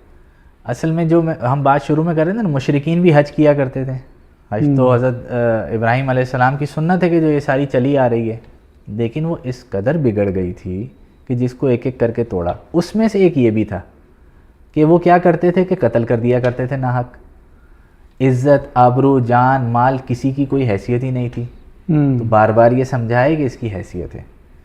اور پھر دوسرا کام وہ کیا کرتے تھے کہ اپنے اندر طبقاتی تفریق پیدا کرتے تھے، فخر جتاتے تھے کہ میرے پاس اتنا مال ہے تو میرا ایسا حج ہوگا، تمہارے پاس اتنا مال ہے تو تمہارا ایسا حج ہوگا۔ آج آپ کو یہ چیز نظر آئی، ABCD کر دیا نا، ABCD انہوں نے کر دیا، تم غریب ہو تم عرفات چلے جاؤ، تمہارا D والا ہے، تمہارا D والا ہے۔ اب یہ بڑی خطرناک بات ہے، یہ آج بھی ہو رہی ہے اور یہ بڑھتی جا رہی ہے۔ اس دفعہ کا جو حج ہوگا، آپ انشاءاللہ اس دفعہ حج کریں گے تو آپ سے جو اگلے سال کرنے والا ہوگا وہ کہے گا میں نے آپ سے زیادہ بہتر کیا ہے۔ تو اس میں ایسی طبقاتی تفریق بن گئی جس سے اللہ کے رسول نے منع فرمایا، اسی لیے تو 2 چادریں دے دیں، سب کی ایک طرح کی حالت تھی۔ اور مشرکین کے مقابلے میں اس کو توڑا گیا اس رسم کو کہ انہوں نے طبقات بنائے ہوئے تھے، تو وہ دوسرا مطلب یہی تھا کہ جو غدیر خم کے موقع کے اوپر فرمایا کہ دیکھو میرے گھر والوں کے معاملے میں اللہ سے خوف کھانا، ان کو کوئی تکلیف نہیں پہنچانا، ان کے حقوق جو ہیں وہ ادا کرنا۔ یہ بنیادی طور پہ تو سارا اسلامی معاشرہ ہے نا، جی ہاں، انہی چیزوں سے اسلامی معاشرہ مل کے بنتا ہے۔ تو آپ دیکھیں امت نے کیا کیا، کوئی ایک بات بھی مانی اللہ کے رسول صلی اللہ علیہ وسلم کی، صرف علامتی چیزیں رہ گئیں۔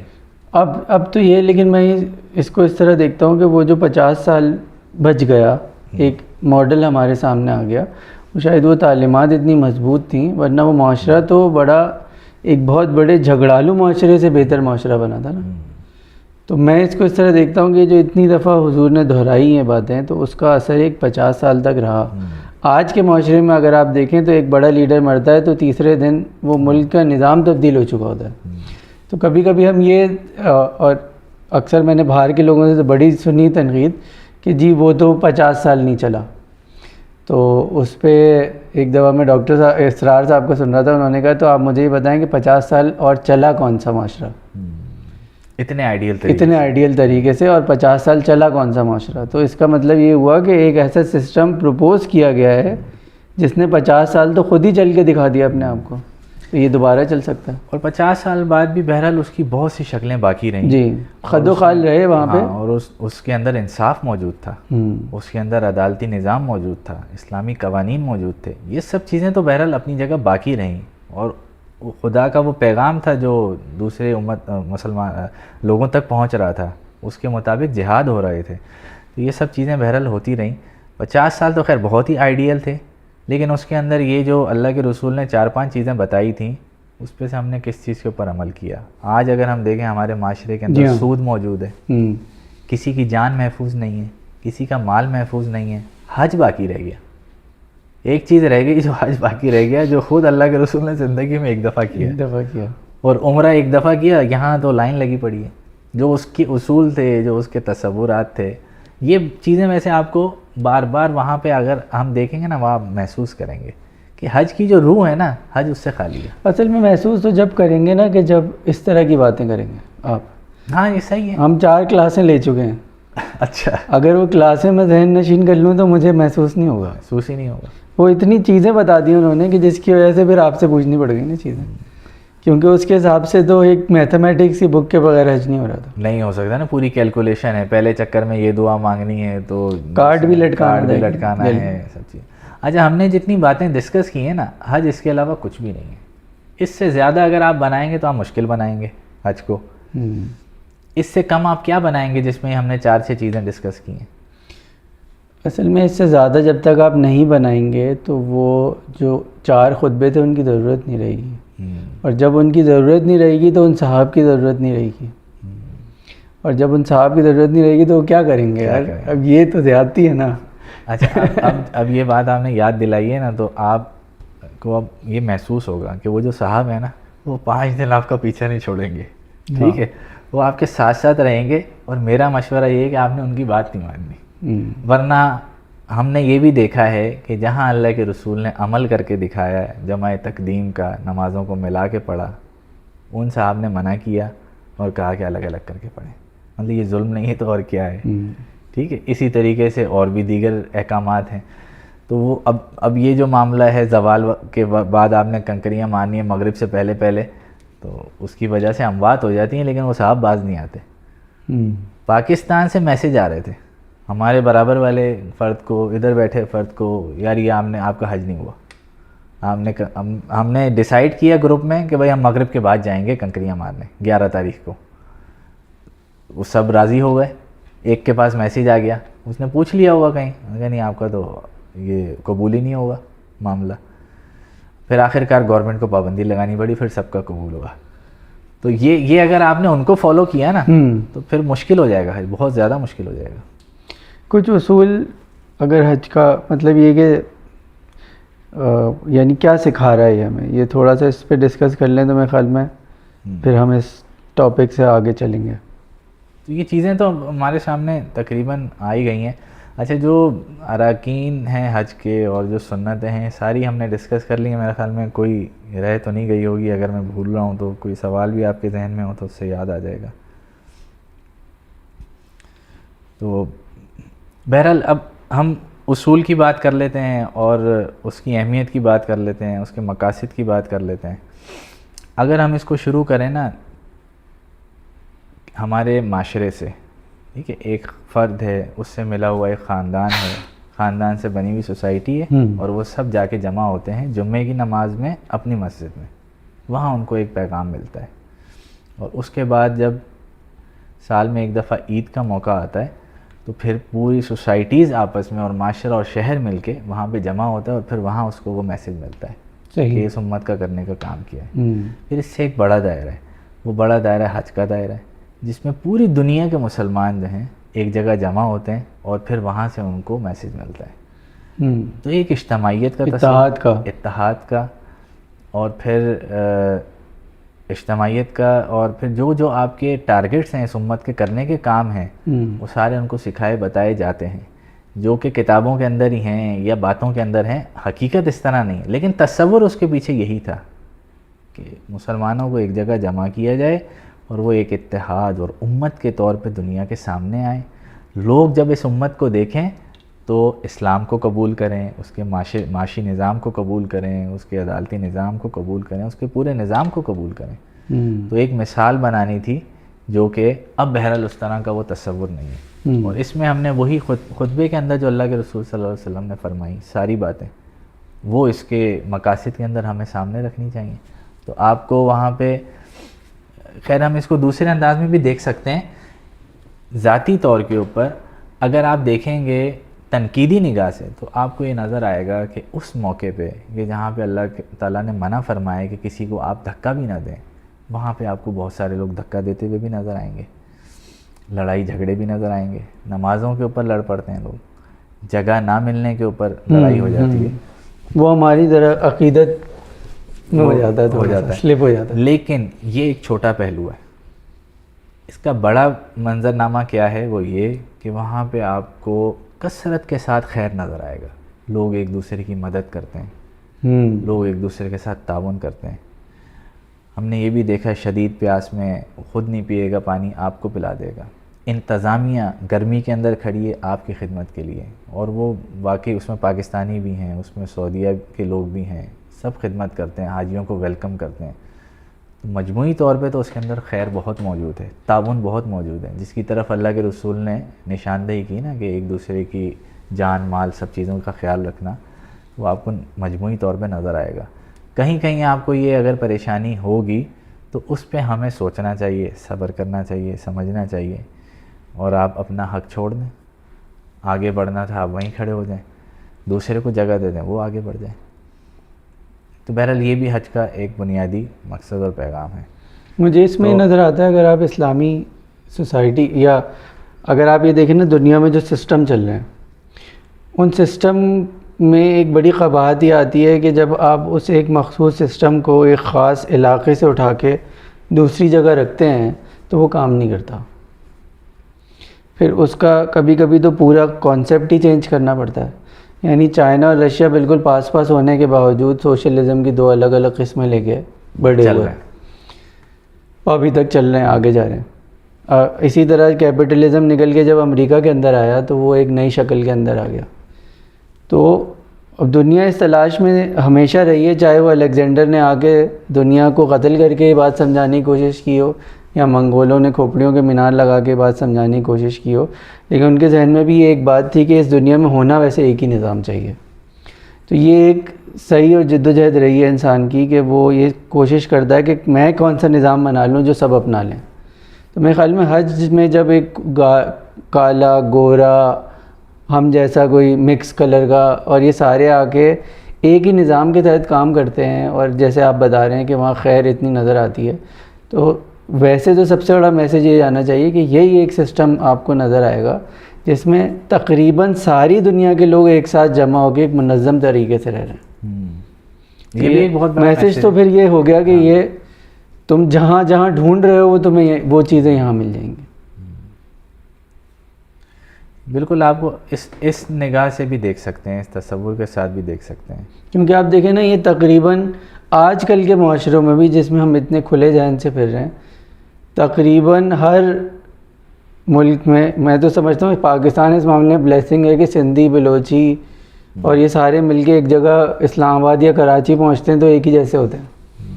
ورنہ آپ دوسرے ملکوں میں چلے جائیں تو ساؤتھ انڈین جو ہے وہ نارتھ انڈیا نہیں جاتا, یا یہ کہ وہ جو ویسٹ بنگال ہے ویسٹ والا وہ ساؤتھ انڈیا نہیں آ سکتا. یا آپ اور بھی جگہ پہ چلے جائیں تو افغانستان میں افغان بیلٹ سے آپ ازبک بیلٹ چلے جائیں تو قتل ہو جائیں گے. اور یہاں یہ اسلام آپ کو, یہ تو میں صرف مسلمانوں کا بتا رہا ہوں, آپ یورپین میں چلے ہیں تو اٹلی ایک الگ طرح کا یورپین ہے اور لندن والا الگ ہے, اور لندن کے برابر میں اسکاٹ لینڈ والا اچھوت ہے اور آئرلینڈ والا اس سے بھی اچھوت ہے. اسپیت ہے نا, یورپ کے اپنے اندر کتنی اسپیت ہے, پھر یہ نظاموں میں بھی ان کی ریفلیکٹ ہوتی ہے نا. اور ہم اسلام میں ایک ایسی جگہ پہنچتے ہیں جہاں پہ آپ یہ دیکھیں کہ دھکے بھی پڑ رہے ہیں, وہ سب ہو رہا ہے, لیکن اس کے باوجود ایک محبت کا تصور بنیادی طور پہ ابھر رہا ہے. بالکل یہ ہے, لیکن یہ سب انفرادی طور پہ. اجتماعی طور پہ حج کے موقع پہ بھی ہمیں نظر نہیں آتا ہے. مثال کے طور پہ جو خطبہ ہے حج کا, جو وہاں پہ امام صاحب کی ڈیوٹی لگتی ہے کہ اب آپ نے حج کا خطبہ دینا اور یہ پڑھنا ہے, آپ نے یہ پڑھنا ہے. صحیح. اب اصل اجتماعیت تو وہاں سے جنم لے گی نا, جس میں وہ میسج دیں گے, وہ لیڈرشپ بھی دے گی, لیڈرشپ دے گی نا, وہ اس کے تصور سے خالی ہے. جن دنوں میں نے حج کیا ان دنوں یہ فلسطین کا معاملہ نیا بالکل اٹھا تھا, اور میں نے دیکھا وہاں پہ, ہم نے وہاں 25 دن گزارے, کوئی ایک خطبہ, کوئی ایک نماز, کوئی ایک دعا اس میں ہمارے فلسطینی بھائیوں کا ذکر نہیں تھا. تو امت تو یہ نہیں پھر کہلائے گی نا. پھر حج کا خطبہ ہوا تو اس کے اندر بھی کوئی ذکر نہیں تھا, تو پھر یہ امت تو نہیں کہلائے گی نا. اس میں آپ یوں کہیں گے کہ امت میں پرانے زمانے کی کچھ سماجی روایات وہ رہ گئی ہیں جو اتحاد کا تصور پیش کر رہی ہیں, لیکن بنیادی طور پہ نظام اس سے خالی ہو چکا ہے.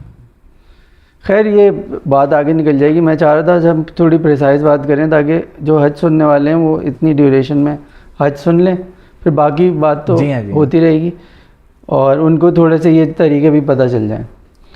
اور کافی لوگ پریشان بھی کہ انہوں نے 4 میری طرح وہ لیے ہوئے ہیں, اٹینڈ کیا نا, ہاں پورے دن کے. خیر چلیں وہ اسلام آباد کی طرف بڑھتے ہیں. تو اچھا, میں اگر اس کو سم اپ کروں نا اسلام آباد کے جو ابھی ہم گئے تھے اس کو, تو مجھے یہ اندازہ ہوا کہ چاہے وہ اب آگے آنے والی نسلیں ہوں, لیکن اب اس امت کی خیر کو اجتماعی طور پر وہ لوگوں نے جنہوں نے خالص اپنے اوپر ایک لیبل نہیں چڑھایا ہوا, ان کو آگے لے کے بڑھنا پڑے گا. وہ ذرا اور زیادہ وسیع النظری کے ساتھ بہت سارے معاملات کو دیکھ سکیں گے. یہ آپ کو وہاں محسوس ہوا؟ یہ جب ہم نے جتنی گفتگو وہاں لوگوں سے آن کیمرہ آف کیمرہ کی, تو مجھے اندازہ یہ ہوا کہ جو ریلیونٹ جواب تھا وہ اکثر شاید حکمت کے تحت یا مصلحت کے تحت ان لوگوں کے پاس نہیں تھا کہ جن کے اوپر ایک خاص ہم لوگ سمجھتے ہیں کہ ان سے یہ جواب ملے گا اور اسلامی اصولوں کے تحت ملے گا.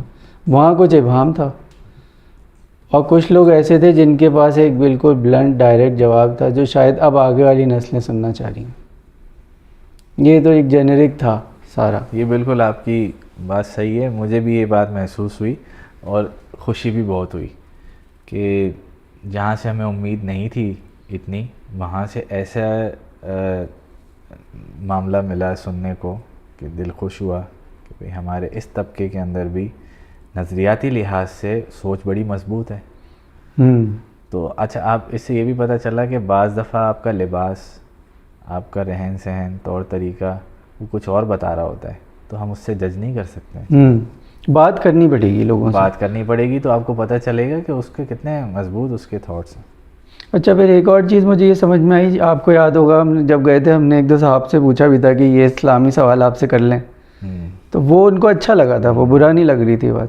تو مجھے یہ بات بھی سمجھ میں آئی کہ ہم نے کچھ سوالوں کو کچھ شخصیات یا کچھ علمیت کے لیول سے مخصوص کر دیا ہے کہ یار یہ جب مفتی ہو جائے گا اس سے پوچھ لیں گے, یا یہ کہ جب یہ اس ادارے میں پڑھائے گا جب ہی اس سے پوچھ لیں گے.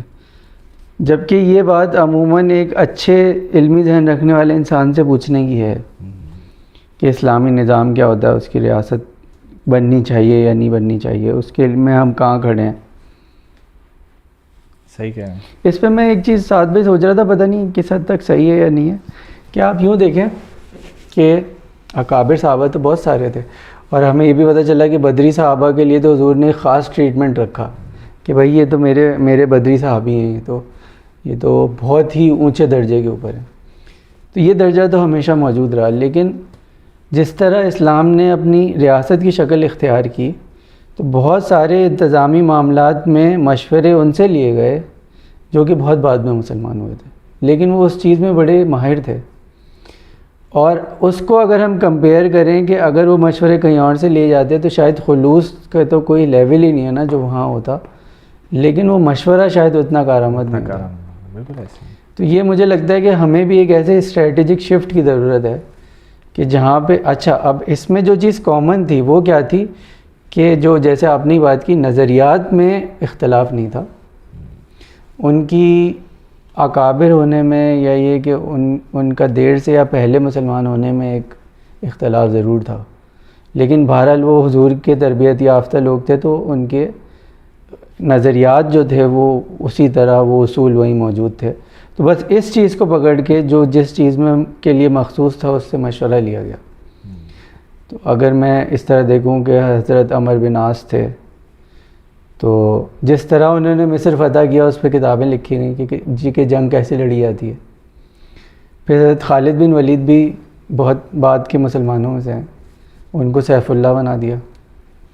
اور خود حضرت ابوبکر کا میں ایک دفعہ پڑھ رہا تھا تو اس میں تھا کہ ایک جنگ میں لوگ فتح نہیں ہو رہی تھی، وہ بہت زیادہ مسلمانوں کو کر رہے تھے، تو انہوں نے کہا کہ میں ان پہ ایک ایسا انسان ان کے لیے بھیجوں گا کہ جو اللہ کی طرف سے ان پہ خیر بن کے ٹوٹے گا.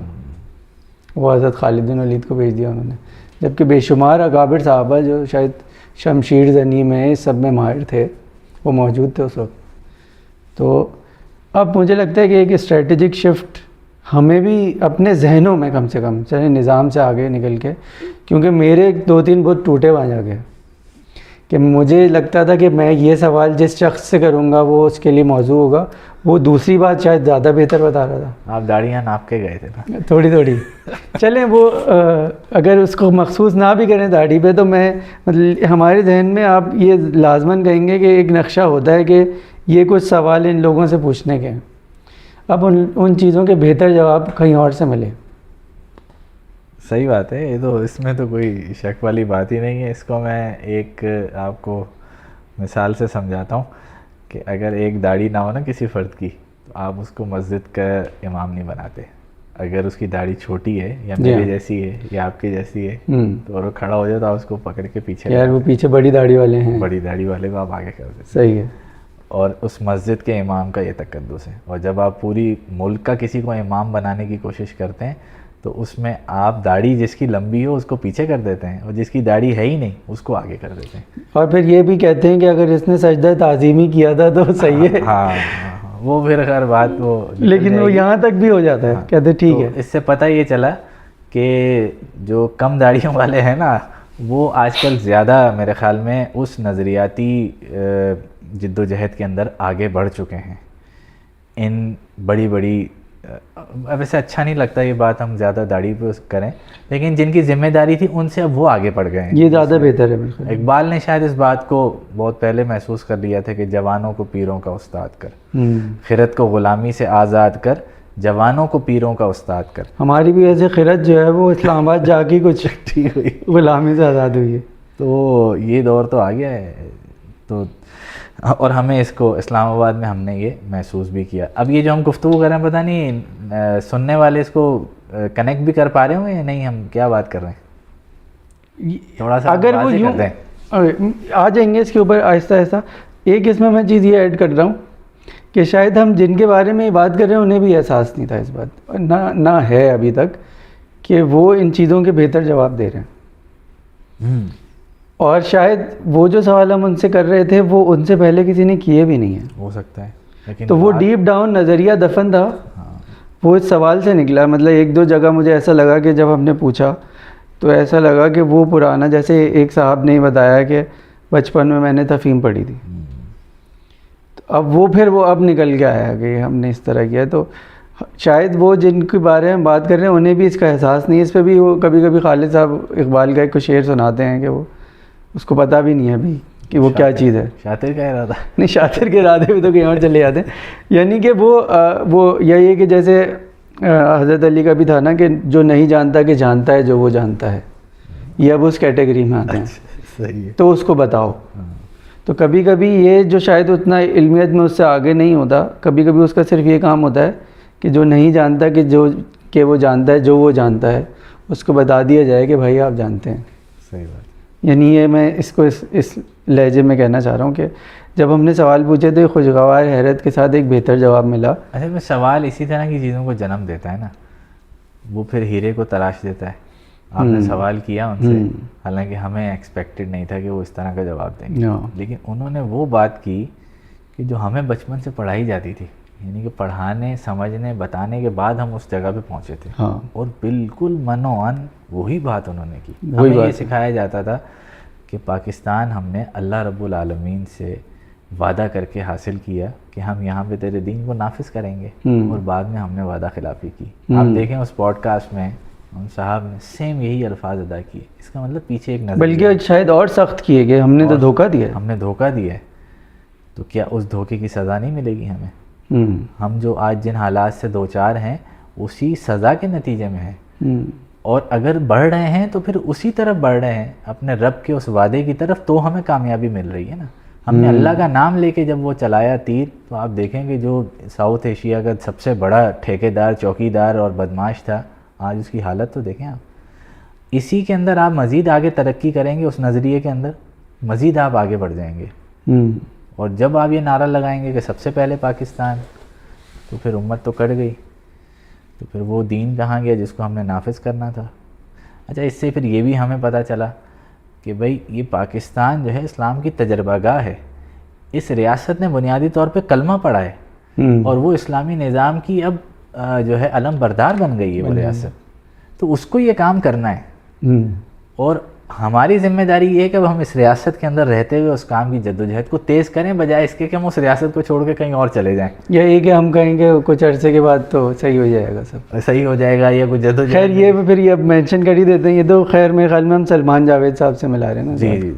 تو اس پہ جو اب دوسرے سلمان جاوید, اچھا, ڈیفینس اینالسٹ جو ہیں, اس پہ اگر جلدی سے دوسری طرف بڑھیں تو وہ ایک مجھے علامہ اقبال کا ایک شعر ہے, شاید وہ ایک علامہ اقبال کا یہ, کہ الفاظ و معانی میں تفاوت نہیں لیکن ملا کی اذاں اور ہے مجاہد کی اذاں اور.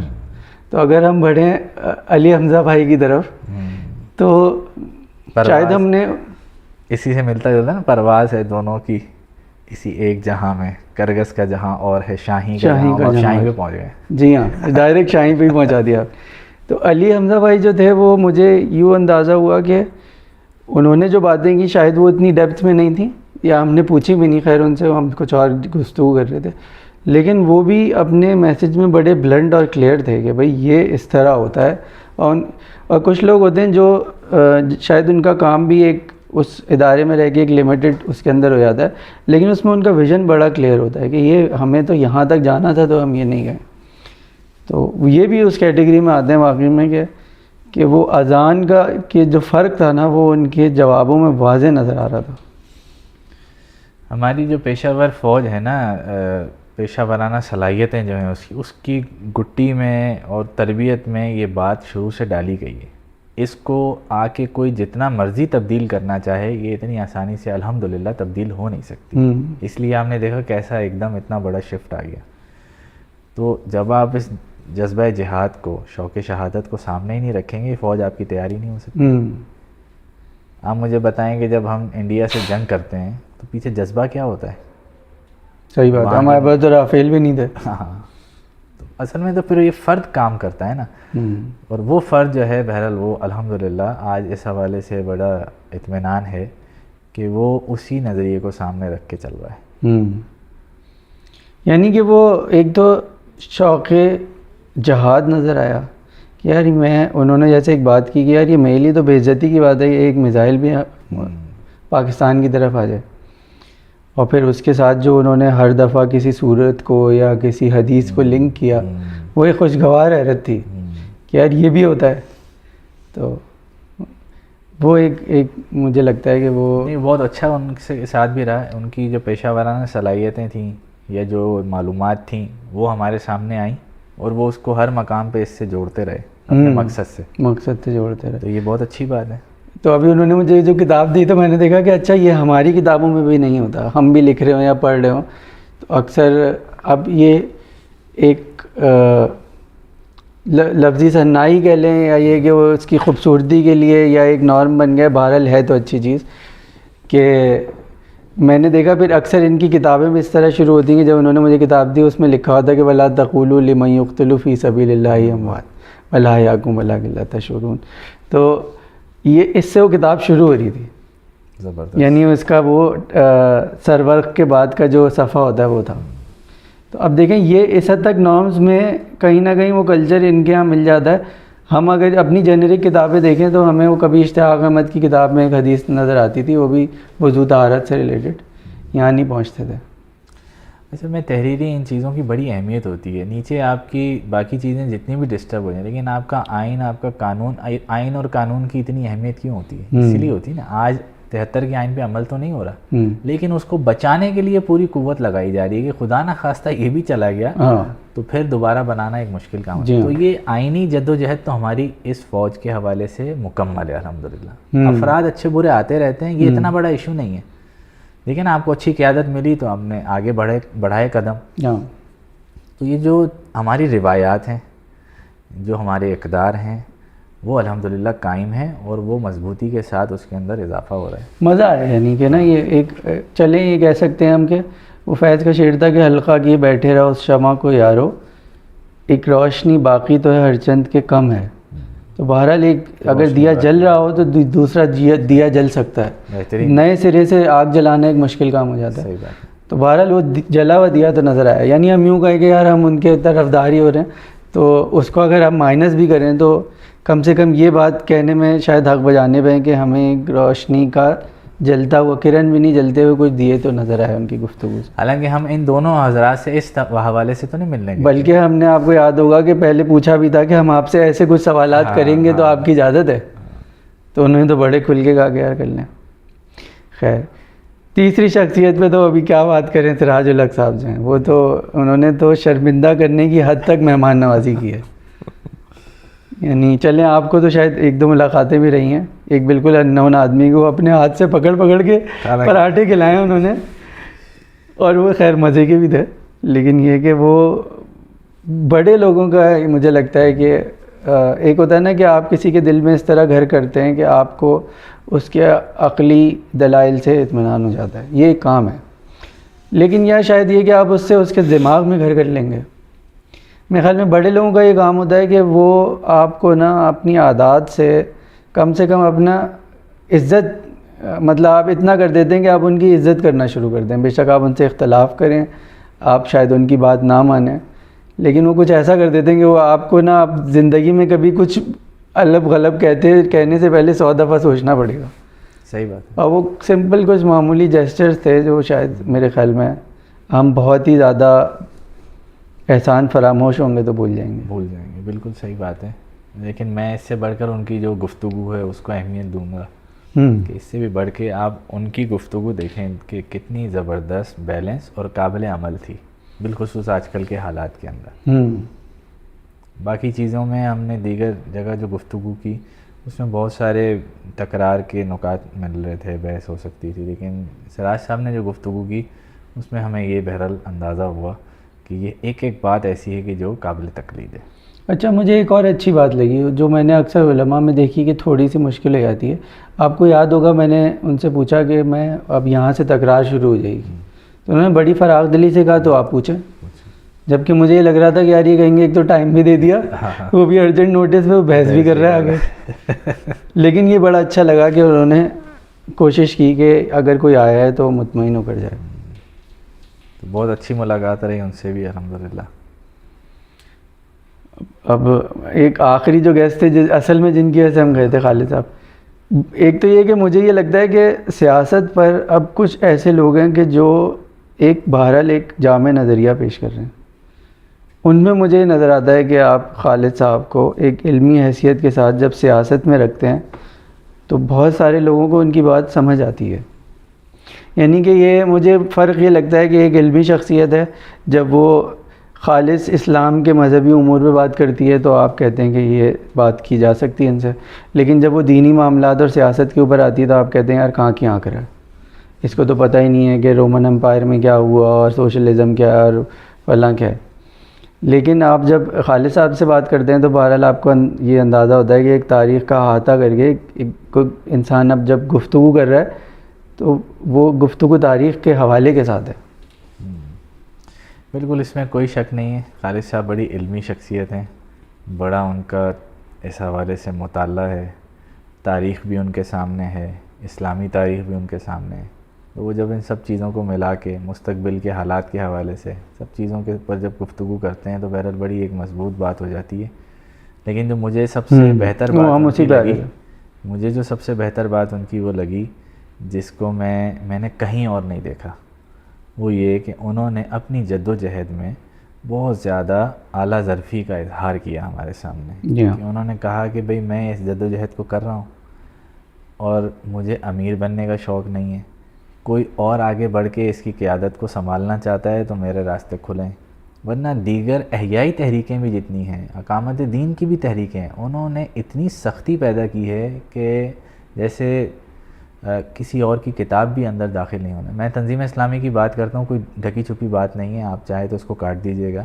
کہ تنظیم اسلامی میں آپ کو یہ اجازت ہی نہیں ہے کہ ان کے اسٹال کے اوپر کوئی اور کتاب مل جائے. بلکہ ہم نے تو ایسے لیکچر بھی سنے کہ ہاں, تو یہ پڑھے گا بھی نہیں وہ بندہ وہ لیکچر سننے کے بعد. احیائی تحریکیں تو اس طرح کام نہیں کرتی, لیکن بدقسمتی سے اتنی تنگ نظری ہر جگہ موجود ہے جو کہ مجھے خالد صاحب کے اس میں ہمیں نظر آئی, جو انہوں نے ہمیں بتائی. اور میرے خیال میں ہے بھی اسی طرح کہ انہوں نے کہا کہ ہم تو یہ کام کر رہے ہیں اور اس بڑے دل کے ساتھ یہ کام کر رہے ہیں کہ ہمیں نہ یہ لیڈری چاہیے نہ یہ امارت چاہیے, بلکہ یہ ہماری جد و جہد اقامت دین کے لیے کام آ جائے ہمارے لیے کافی ہے. انہوں نے 4-5 نام بھی لیے کہ بھئی یہ بننا چاہیں, یہ آنا چاہیں, یہ آنا چاہیں. ہمیں اس میں کوئی شرم نہیں ہے, جھجک نہیں ہے, تو وہ آ کے اس کو کریں. انہوں نے اوپن رکھا اپنی چیزوں کو, یہ بہت اچھی چیز مجھے لگی.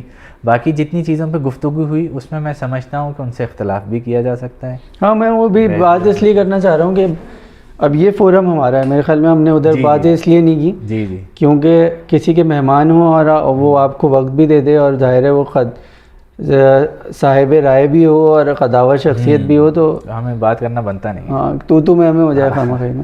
تو میرے خیال میں مجھے جو بنیادی اختلاف ان سے ہوا وہ 2 باتوں کے اوپر ہوا. ایک تو یہ کہ میں اس معاملے میں شاید تھوڑا زیادہ متشدد ہوں کہ بہرحال دوہری شہریت جو ہے وہ رب کی ڈیفینیشن پہ پھر آپ اپنے آپ کو پورا نہیں اتار پاتے جب آپ, کیونکہ جیسے میں جو سمجھتا ہوں رب کا مطلب یہ کہ جس کی مرضی چلے, ایسا ہی ہے, جس کا قانون چلے, جس کی مرضی چلے. اب وہ مرضی ذات سے شروع ہوگی, خاندان پہ جائے گی, معاشرے پہ جائے گی, قانون پر جائے گی اور اس پوری جگہ کا احاطہ کرے گی.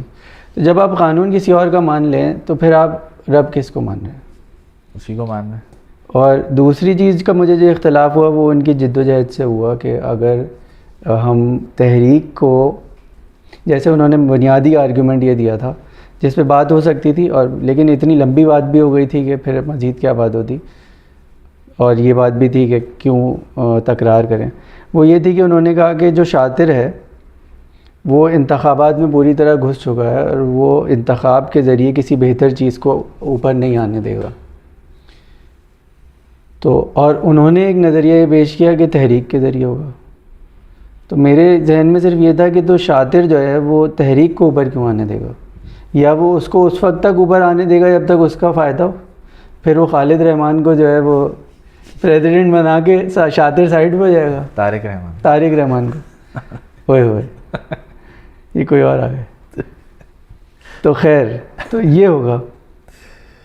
صحیح کہہ رہے ہیں. مجھے بھی اس بات سے بھی مجھے اختلاف تھا. اگر ہم دوسری والی بات جو آپ نے کی ہے, تو انہوں نے بنیادی طور پہ یہ بات کہی کہ ہم جو جد و جہد کر رہے ہیں تبدیلی لانے کی, اقامت دین کی, ہم احیائی تحریک یعنی کہ تحریکوں کے ذریعے سے کر رہے ہیں, ہم انتخابات کے راستے کو نہیں اپنائیں گے. تو میرے خیال میں یہ مناسب نہیں ہے. پچھلے تجربے کے اعتبار سے بھی ہمیں یہ ثابت ہوتا ہے. اور آپ کی بات بھی بالکل ٹھیک ہے کہ شاطر پھر کیا تحریکوں کو نہیں روکے گا, بلکہ شاطر نے تحریکوں کو روکنے میں زیادہ کامیابی حاصل کی ہے. آپ تحریک خلافت سے شروع ہو جائیں, تحریک آزادی سے شروع ہو جائیں, اور وہ ریشمی رومال تو شہیدین تو آج کی یہ جتنی بھی تحریکیں آج تک چل رہی, مجھے بتائیں کہ ایک تحریک بھی ہے جو کامیاب ہوئی ہو. اس کے برعکس اگر آپ کو کامیابی ملی ہے قرارداد مقاصد کی, قادیانیوں کو کافر قرار دینے کی, اسی اسمبلی نے دی ہے. اسی اسمبلی نے دی ہے نا. تو پھر تو اگر آپ بیلنس شیٹ بنائیں گے تو پھر اسمبلی کا راستہ زیادہ شاطر کو ناکامی ہوئی ہے. شاطر کو اصل میں ناکامی پھر بھی وہاں زیادہ ہوئی ہے. دوسرا شاطر بھی جب اپنی چالیں چلتا ہے 10 چالیں چلتا ہے تو اس میں سے کیا وہ 10 میں کے 10 میں کامیاب ہوتا ہے؟ اس کو بھی تو 4-6 میں ناکامی ہوتی ہے نا, اس کا ذکر کوئی نہیں کرتا. تو اگر ہمیں تو یہ لگتا ہے, جو اختلاف مجھے ہے ان پہ, کہ اگر کوئی اس وقت راستہ موجود ہے تو ہم تو یہ سمجھتے ہیں کہ انتخاب کے ذریعے سے ہمیں پھر بھی کامیابی ملی ہے.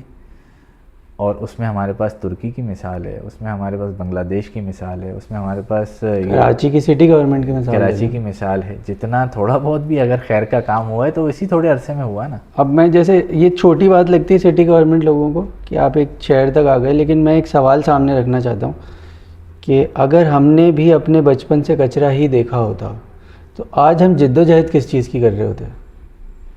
صحیح بات ہے. جب ہم نے دیکھا کہ ایک انسان یا 2 انسانوں نے چلیں دوسرے کو بھی ملائیں, اس 8 سال کے عمل نے اگر کراچی کو بہتر کیا تو ہمارے سامنے ایک پروف آیا کہ اس ٹینیور میں اتنے بڑے شہر کو ٹھیک کیا جا سکتا ہے. جبھی ہم اپنا آرگومنٹ کسی کے سامنے رکھ سکتے ہیں. مثال بن گئی نا. اگر ہم صرف اس کے لیے مستقل آواز ہی اٹھاتے رہتے کہ کبھی کریں گے, تو میں یقین سے کہہ سکتا ہوں کہ آج جو بچے بڑے ہو رہے ہیں جنہوں نے جن کی ہوش میں یہ 4-5 سال گزرے ہیں, ان کو یہ سمجھانا ناممکن ہو جاتا ہے کہ یہ شہر ٹھیک ہو سکتا ہے. اور آج بھی بہت سارے لوگ یہ کہتے ہیں کہ ہم اس شہر کو وہاں لے آئیں کہ یہ اب ٹھیک نہیں ہو سکتا. تو ان کے سامنے وہی مثال رکھنی پڑتی ہے کہ ان 8 سالوں سے پہلے شہر جہاں پہنچ گیا تھا وہاں سے بھی ٹھیک نہیں ہو رہا تھا.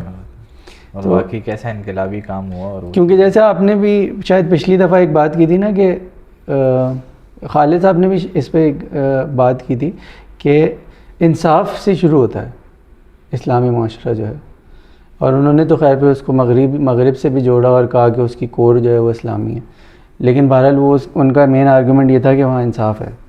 تو آپ دیکھیں نا, انصاف یہ بھی ہے نا کہ سب کو ایک جیسی سڑکیں ملیں, سب کے گھر پانی آ جائے, سب کے گھر بجلی آ جائے, سب کے لوگ جب UC کے پاس پہنچے تو وہ جواب دے دے. یہ کتنا بڑا انصاف ہے. اصل تو یہی انصاف ہے نا. اصل معاشرہ تو ایک نمونہ تو آ چکا ہے. اور دوسرا کامیابی ہمیں ملی ہے تو اس میں اس انتخابی نظام کی بہت بڑا کردار ہے.